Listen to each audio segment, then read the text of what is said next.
Bismillahirrahmanirrahim. Assalamualaikum warahmatullahi wabarakatuh. Innal hamdalillah nahmaduhu wa nasta'inuhu wa nastaghfiruh wa na'udzu billahi min shururi anfusina wa min sayyiati a'malina. May yahdihillahu fala mudhillalah wa may yudlil fala hadiyalah. Asyhadu an la ilaha illallah wa asyhadu anna Muhammadan abduhu wa rasuluh. Amma ba'du. Puji syukur, marilah kita panjatkan kehadirat Allah Subhanahu wa Ta'ala yang telah memberikan kita begitu banyak kenikmatan, terutama nikmat iman dan Islam, dan dilengkapi dengan nikmat kesehatan, nikmat kesempatan, nikmat masih bisa berpikir, dan berbagai nikmat lagi yang tak bisa kita hitung satu persatu. Salawat serta salam tak lupa pula kita haturkan kepada junjungan kita Nabi besar Al-Mustafa Rasulullah Sallallahu Alaihi Wasallam yang telah memperjuangkan Islam dari zaman jahiliyah menuju zaman Islamiyah, atau dari alam kegelapan menuju alam yang terang dan terang yang saat ini kita rasakan. Pada saat ini, pada kesempatan ini, saya akan menyampaikan sebuah tausiah atau pidato singkat dengan judul keutamaan sholat berjamaah. Hadirin yang berbahagia, Rasulullah SAW bersabda, "Sholatul jamaah afdalu min sholatil fajri bisab'in wa isrina darajah." Salat berjamaah 27 derajat lebih utama daripada salat sendirian. Al-Hadis. Jika seseorang mengerjakan salat dengan niat ingin memperoleh pahala, jangan mengerjakannya di rumah, khususnya bagi laki-laki, tetapi hendaknya dengan berjamaah ke masjid. Tanpa bersusah payah, ia akan mendapatkan pahala yang jauh lebih besar. Siapakah yang lebih suka mengambil 1 rupiah atau mendapat uang 27 atau 28 rupiah? Hanya saja dalam masalah agama, keuntungan sebesar ini tidak diperhatikan. Sepanjang hari kita bertebaran mengerjakan perniagaan dunia demi mengejar keuntungan 1 atau 2 sen. Tetapi perniagaan akhirat, keuntungannya 27 kali lipat, kita menganggapnya sebagai suatu musibah. Pergi untuk sholat berjamaah ke masjid dengan meninggalkan toko dianggap sebagai suatu kerugian. Namun bagi mereka yang mengagungkan Allah Subhanahu wa Ta'ala, meyakini janji-janjinya dan menghargai pahalanya, mereka tidak akan mengemukakan alasan sepele seperti ini.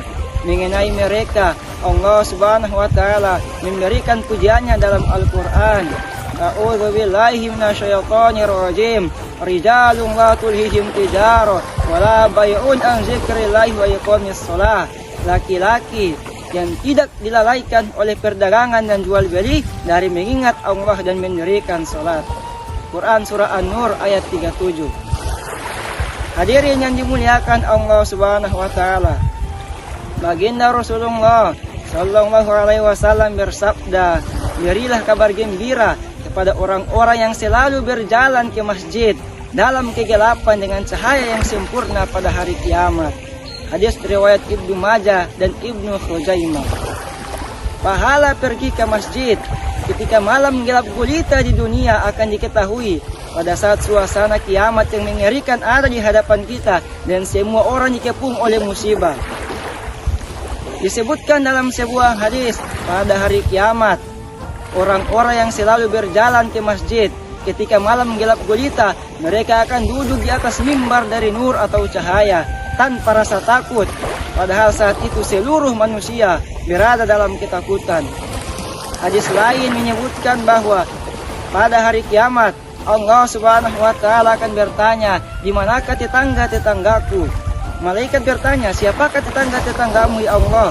Allah Subhanahu wa Ta'ala berfirman, "Tetangga-tetanggaku adalah orang-orang yang selalu atau senantiasa memakmurkan masjid-masjid." Hadis lain meriwayatkan bahwa tempat yang paling dicintai Allah Subhanahu wa Ta'ala ialah masjid, dan tempat yang paling dibenci oleh Allah Subhanahu wa Ta'ala adalah pasar. Dalam hadis sahih disebutkan, Sayyidina Abu Sa'id radhiyallahu anhu meriwayatkan dari baginda Rasulullah Sallallahu Alaihi Wasallam, "Apabila kamu melihat seseorang yang selalu pulang pergi ke masjid, maka bersaksilah bahwa ia adalah seorang mukmin." Kemudian beliau membaca ayat, Bismillahirrahmanirrahim. Innama ya'muru masajidallahi man amana billahi wal yaumil akhir. Sesungguhnya yang memakmurkan masjid-masjid Allah hanyalah orang-orang yang beriman kepada Allah dan hari akhir. Quran surah At-Taubah ayat 37. Dalam sebuah hadis menyebutkan, semakin jauh jarak seseorang menuju ke masjid, maka semakin banyak pula pahala yang diperolehnya, karena setiap langkahnya menuju ke masjid akan hitung sebagai pahala. Hadirin dan hadirat yang dirahmati Allah Subhanahu wa taala, ada 3 hal yang jika kita mengetahui pahalanya, maka kita akan berebut untuk mendapatkannya. Apa yang 3 ini? Yang pertama, azan. Yang kedua, pergi ke masjid ketika terik matahari. Dan yang ketiga, salat di shaf yang pertama. Hadirin rahimakumullah.